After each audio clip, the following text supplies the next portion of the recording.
Salut les coccypotes, bienvenue dans...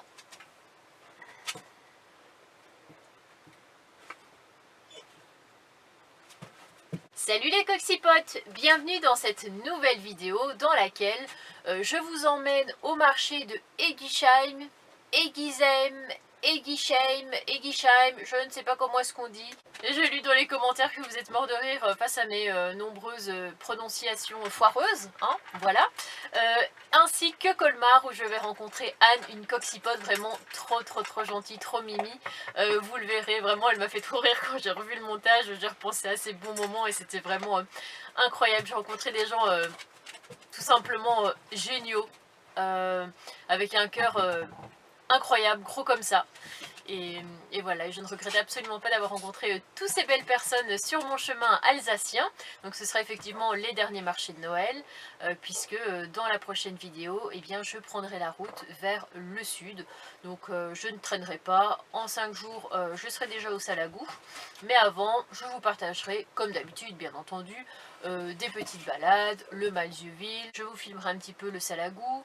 Je suis retournée à la Couvertoirade, je n'ai pas filmé. Il y aura Gruissant, il y aura Collioure, enfin bref, je vous spoil un petit peu en avance, comme ça peut-être que ça vous tiendra en haleine comme ça jusque là, donc n'hésitez pas, voilà, si le cœur vous en dit, à vous abonner pour voir tous ces fabuleuses vidéos. Non, je ne me vante absolument pas. Par contre, un petit point un petit peu moins sympathique, eh bien ça concerne toujours mes problèmes avec mon chauffage qui consomme toujours énormément. Donc j'ai essayé un petit peu de chercher tous les problèmes qui pouvaient donner. Donc j'ai essayé un petit peu de tourner le problème dans toutes... Donc j'ai essayé un petit peu voilà, de tourner le problème dans toutes les solutions, les pollutions. Qu'est-ce que c'est? Tourner le problème dans toutes les positions. J'ai tourné le problème dans tous les... J'ai tourné le problème dans tous les sens, dans toutes les positions.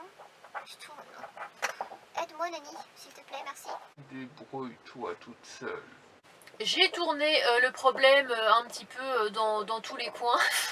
Je sais pas comment on dit cette expression, on a tourné le problème dans tous les sens. C'est comme ça qu'on dit, non? Je sais plus. Bref, j'ai essayé de chercher n'importe quelle solution pour trouver d'où pouvait venir le problème. Ah oui, est-ce qu'il y a une fuite, est-ce qu'il n'y en a pas vous le verrez dans cette vidéo, mais c'est vrai que je pense que le camping-car aurait pu clairement exploser. Je sais pas, avec le gaz, il faut franchement pas rigoler. Des flammes, je ne fume pas certes, mais quand j'allume le gaz, il y a une flamme. Quand j'allume mon chauffage, il y a une flamme. Et il suffit qu'il y ait une micro-fuite de gaz et le truc, il explose, quoi. Donc, c'est vrai que, ouais, faut pas plaisanter avec ça. Donc, vous le verrez, j'avais une lyre qui était périmée depuis 9 ans. Voilà, est-ce que c'était en cause, je ne sais pas. Avec un peu de recul, je peux dire que j'ai l'impression que mon chauffage dure un peu plus longtemps maintenant. Est-ce que c'est ça? Je sais pas. Franchement, je sais pas s'il y a un lien. Ou si c'est parce qu'il fait moins froid maintenant et que du coup je consomme moins et donc ça dure plus longtemps. Je ne sais pas. Je vous fais des gros bisous les petits amis, comme d'habitude. Le petit pouce bleu, le commentaire qui fait super plaisir. Et puis rejoignez-moi sur Instagram, Annabella Coccinelle, si ce n'est pas encore fait.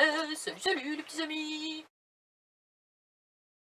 Bien le bonjour les amis. Enfin, je suis désolée, je suis en train de manger un petit gâteau de Noël, donc je parle la bouche pleine. Je sais, ça ne se fait absolument pas. Mais avant de partir, je voulais vous montrer où je m'étais posée pour aller au marché de Ribeauvillé, où j'ai été les 2 jours. En fait, le premier jour, j'y suis allée seule, énormément de monde. Deuxième jour, toujours autant de monde, mais j'ai retrouvé des coccypotes que j'avais rencontrés à la rencontre, voilà, du mois de juin.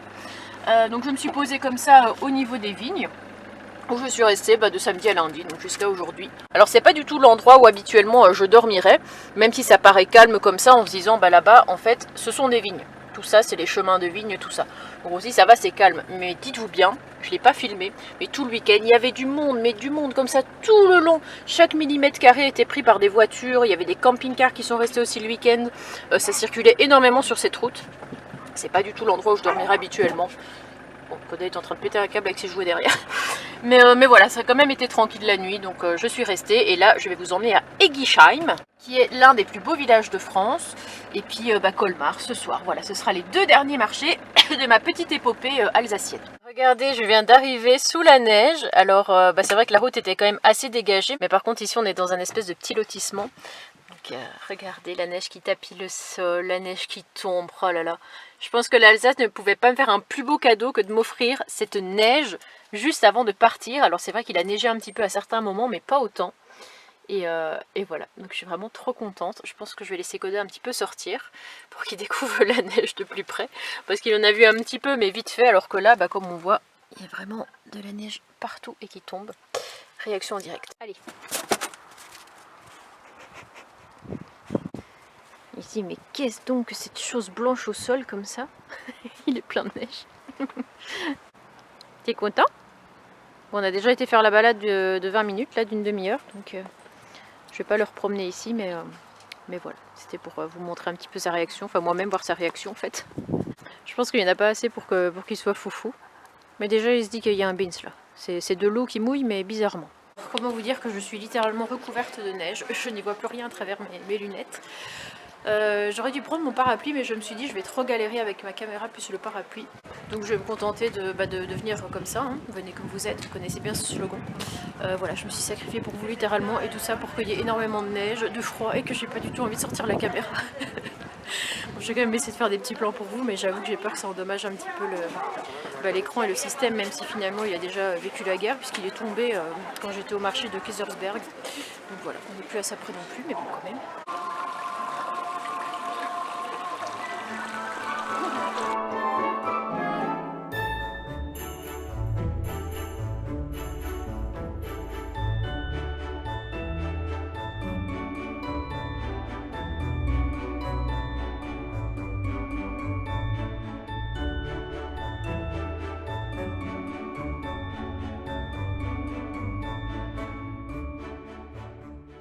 Par contre, je tiens à dire quand même que j'ai les mains littéralement gelées. J'essaie de faire des photos et en même temps des vidéos.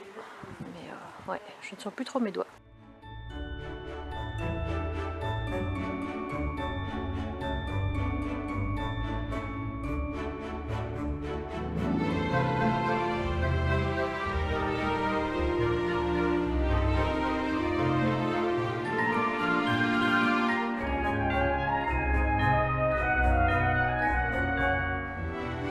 Bon ben navré les petits amis, je pense que je vais arrêter la visite ici. Alors c'était pas très long, je sais, ma vidéo.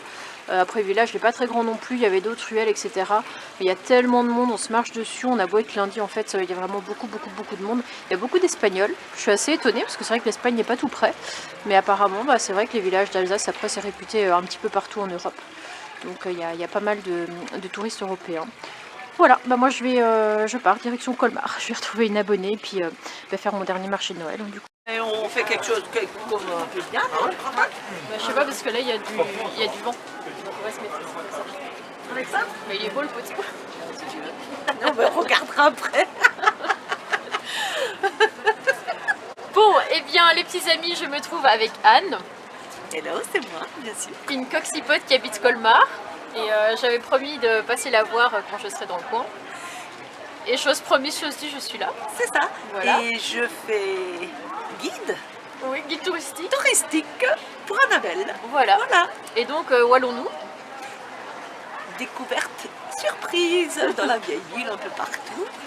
Voir des choses merveilleuses. Voilà, bah écoute, moi je te fais Voilà. confiance. Très bien. Est-ce qu'on peut dire que tu m'as invité à manger au resto? Mais bien sûr, on peut le dire. Et tu pourras même montrer ton os que tu as. Oui. Ton jambonneau. J'ai mangé un jambonneau avec Énorme. Il était gigantesque et j'ai pu récupérer les os pour Coda. Elle a mangé 80%. Ah non, mais Il y avait 10% d'os et 10% elle a laissé. C'est pas grave, Non, mais c'était c'était bon. trop, c'était trop. Et t'as quand même bien mangé. Oui. Voilà. On a très bien mangé. Oui, les deux. moi c'était léger. Et t'as eu une oui, c'est belle vrai. tarte aux myrtilles Voilà, imprévu. et un prévu. Et moi, de bons petits gourmets, des petites choses gourmandes autour. Voilà, Tu ferais une bonne youtubeuse, toi. je pense. Tu t'exprimes bien devant la Oui, caméra. En fait, j'adore le théâtre. D'accord. Moi, j'en fais pas. Qu'est-ce que t'attends? Ben rien. Ok. Bah, Je si fais jamais mon il y a spectacle tous les jours. Si moi. jamais il y a un producteur dans les commentaires qui regarde la vidéo, ben, n'hésitez pas à contacter Anne pour des représentations. Mais je reste sur place hein, pour l'instant, je me mobilise pas. D'accord, ok, ouais, tu fais Voilà. ta star, ça y est, en Je plus fais elle ma a, star, elle a mais des un exigences peu, en oui, mais plus. bien sûr. Un peu, Donc, oui. direction la vieille ville. La vieille ville. Voilà. Voilà. Alors Anne est en train de tricher parce qu'elle m'a dit oui c'est la maison de je ne sais pas qui. Et là elle est partie voir. Où ça? C'est la plus vieille maison. Maison de Pfister. Pfister, ouais. Et qui est cette personne? Qu'est-ce qu'il était quoi Je lui? sais pas qui c'est. Non, c'est écrit dessus. Non, mais en tout cas, c'est la plus vieille maison de Colmar. Une des plus vieilles maisons Ah ouais, de Colmar. bah 1577.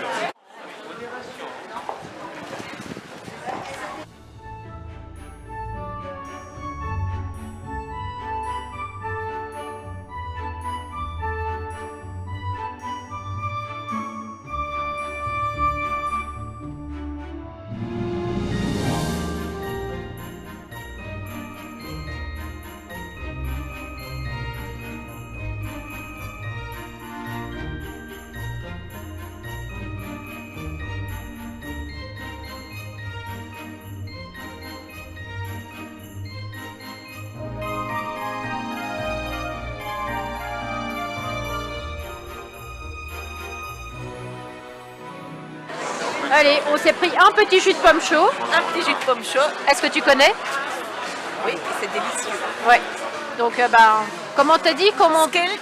Skelt, ça veut dire chin Chin. en alsacien. Voilà. Chin. Et donc ici, on est au niveau de la petite Venise. Regardez comme c'est joli. Hop, ils font des espèces de petites projections. Ah, mais c'est pas des gondoles, ça? Non, c'est des barques à fond plat. D'accord. Et là, au Moyen-Âge et avant, il y avait les maraîchers de Colmar qui rentraient avec leurs légumes et leurs fruits. D'accord. Et il fallait payer une dîme pour rentrer dans Colmar. C'est pour ça que plus bas, il y a la place de l'ancienne douane, où il y avait le douanier qui prenait rentrer. Voilà. Donc là, Anne, elle est en train de m'emmener. Alors si je ne savais pas que c'était Anne, je trouverais ça bizarre qu'on m'amène dans des petits chemins comme ça, dans des petites ruelles vides. Mais nous sommes au niveau d'un point de vue du passage de la petite Venise. Parce que, en gros, on était au niveau d'un pont où c'est archi bondé de monde. Et là, c'est un peu loin, mais ça fait bien de voir quand même. C'est loin d'ici? Non, c'est juste là-bas, au bout. Ah oui, d'accord. Oui, mais on voit rien. Bon, c'est pas grave. Mais c'est vrai qu'on voit pas la caméra, tu vois. On voit pas qu'il y a de l'eau. Enfin, pas trop en tout cas. Juste des reflets. Tu vois, t'as une barque là-bas. Ah ouais. Ah, c'est vraiment sympa en tout cas, Colmar, surtout la nuit comme ça, avec les petites illuminations. Bon, et bien écoute Anne, merci pour ton accueil, d'avoir servi de guide touristique aussi. Grand plaisir, grand plaisir. Et puis peut-être qu'on aura l'occasion de se revoir à d'autres occasions quand je reviendrai du côté de Colmar. Et ou si alors, tu reviens hors saison, en été ou au printemps, je t'emmènerai dans les montagnes gravir. Parce que je suis une passionnée et je connais beaucoup de coins pour aller marcher. C'est magnifique les vallées. Et comme tu le sais, j'adore Les routes grimper des crêtes. montagnes. Alors, Exactement. Moi, elles tu sont vas moins vidéo. raides que... qu'est-ce que j'ai grimpé là, la tournette? Ouais, que la tournette, ouais, c'est moins raide. Mais c'est très joli. On a des lacs, des cascades. Vraiment, c'est vraiment magnifique. Si un jour, vraiment, tu reviens... Et il fait très chaud, hein. Aussi chaud qu'en Espagne, voire pire. Ah ouais? Ouais. Bah, c'est dur à croire quand tu sais que là il fait super froid. Mais bon, Et je t'assure. je te crois. Bon, eh bien, à très vite. À très vite. Ça y est, nous voilà. Enfin, me voilà de retour dans mon camping-car. Je vais faire mon petit montage et pour faire patienter Koda un petit peu, parce que c'est vrai que comme on a fait 3 balades aujourd'hui, mais comme j'étais très peu là, il a peut-être envie d'un petit peu plus d'attention que d'habitude, mais aujourd'hui malheureusement il faut absolument que je fasse mon montage, j'ai vraiment pas le choix. Donc j'ai ramené ça du resto, étant donné que j'avais mangé un jambonneau, j'ai demandé si je pouvais garder les os. C'est toujours mieux que les os, vous savez dans le commerce, souvent c'est du cuir séché, blanchi à la javel, c'est vraiment des trucs assez mauvais, qui peuvent donner des occlusions intestinales aux animaux, etc. Donc moi j'ai choisi de lui prendre ça. Est-ce que ça sent bon? Oula, oula, il va manger le plastique. Attends, j'enlève le plastique. 2 minutes. Alors il y en a un grand et un petit, je vais d'abord lui donner le petit. Tu es assis. Tu attends. Ah bah là, à mon avis, il va se régaler pendant un petit moment parce qu'en plus, il y a de la moelle à l'intérieur. Regardez, on la voit bien ici. Donc il en aura pour un petit moment, sachant qu'ici, il reste un petit peu de viande dessus. Voilà, de quoi faire mon montage. Sans avoir un petit chiot qui essaye de me dire j'ai envie de jouer, je veux de l'attention. Il en aura après la vidéo. Allez, c'est parti. Bon bah là c'est vraiment officiel, il y a vraiment un problème au niveau de mon circuit de gaz. Parce que regardez, j'ai déjà plus de gaz quoi. Alors vous allez pas me dire qu'une bouteille de 13 kg propane tient si peu de temps, je l'ai mis il y a 4 jours quoi. Sachant que la journée je suis partie au marché etc, je la laisse vraiment que la nuit, donc là il y a un sérieux souci. Là, je vais la changer parce qu'il est 4 h du mat, que je suis crevée, que j'ai pas envie de me faire suer. Mais demain c'est clair que je vais voir un peu ce qui se passe. C'est pénible quoi. Allez, 46 €, 4 jours, hein, c'est bon. Alors est-ce qu'il y a un rapport? Je ne sais pas. Donc nous sommes le lendemain, hein. J'ai changé hier la bouteille. Hop, celle-là est vide déjà et celle-là, donc je l'ai mis en place. En fait je me suis aperçue d'un truc, pas cette fois-ci mais la fois dernière quand j'ai changé la bouteille. Je ne sais pas si vous allez le voir mais c'est sur la lyre, en fait c'est écrit à remplacer avant 2015. Donc en fait c'est ultra dangereux parce que le truc est périmé depuis presque 9 ans. Donc je pense qu'il peut y avoir des fuites à la longue à force de passer d'une bouteille à l'autre. Hein, vous savez, hop, on le tourne par là-bas, puis on le tourne par là-bas. Et comme ils ont peut-être pas changé depuis très longtemps les bouteilles, peut-être que les personnes d'avant ne voyageaient que quand il faisait beau, etc. Donc ça fait peut-être des années et des années que c'est dans cet état-là. Et donc ça finit par peut-être être poreux avec le temps, ce genre de tuyau. et à laisser passer le gaz. Voilà, donc pour éviter d'exploser et de prendre feu, parce que je pense que là c'est clairement ce qu'on risquait, et bien là je vais partir vers Leroy Merlin ou des magasins de bricolage où je pourrais trouver ça et changer ça directement quoi. Comme ça c'est fait, parce que là la consommation c'est pas possible, et puis j'ai pas envie de finir en 1000 morceaux non plus. Ça y est, je reviens du magasin, franchement il se touche, mais comme il n'y a pas, hein. Sachez que ça vaut 50 €. J'ai regardé un petit peu un petit truc comparatif sur internet. Bah écoutez, on va trouver ça pour 20 €. Voilà, donc c'est plus du double du prix qu'on peut trouver sur internet, mais moi il me le faut tout de suite, donc je vais pas commencer à chipoter. Donc il est valable pendant 5 ans en 2028. Raccordement donc 70 cm, parce qu'il y avait 35 cm aussi, mais je pense que 70 c'est plus approprié. Butane, propane, maximum 20 bars, enfin voilà. Donc normalement ça devrait aller, on va pouvoir se chauffer correctement. Un Annie? Effectivement, je déteste avoir froid. Arrête de toucher à ça, ça ne te regarde pas. Avec ta petite tête de mielleux là. Alors il y a du vent plus, mais je vous montre, voilà, j'ai mis la nouvelle lyre à remplacer avant 2028. Donc je suis tranquille pour les quelques années à venir. Alors il y a un petit peu trop de vent pour que je vous parle à l'extérieur, mais ça y est, c'est changé.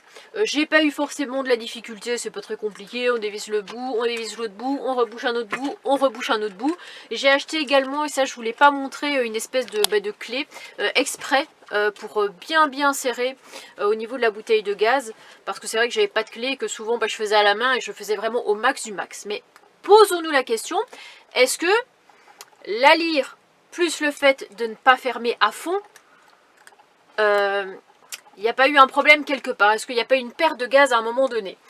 J'en ai parlé à mon pote Seb, qui m'a dit que pour lui, si ça ne sentait pas le gaz, eh ben c'est qu'il n'y avait pas de fuite, parce que ça sentait vachement fort. Moi ce que je savais pas, c'était que de base le gaz ne sentait rien, ou tout du moins pas ce qu'on sent, mais c'est quelque chose qu'ils ajoutent, et c'est pour ça que en fin de bouteille on va sentir cette espèce d'odeur de gaz, parce que ça va vraiment être le reste de la bouteille. Enfin je sais pas si vous m'avez compris, mais en tout cas moi je ne savais absolument pas ça. Donc je transmets l'information, et donc c'est vrai que moi mon compartiment à gaz il est juste en dessous de ma banquette, donc techniquement s'il y avait une fuite quelconque et que ça sentirait, je devrais le sentir, parce que c'est vraiment juste à côté quoi. Ce que je me pose comme question, c'est pourquoi est-ce que ça sentait rien? Pourquoi est-ce que moi, ma bouteille de gaz par exemple a duré 4 ou 5 nuits? Donc on parle en nuit là, hein, je précise. La journée, je faisais exprès de ne pas le mettre pour justement économiser mon chauffage, et pourtant ça partait quand même assez rapidement.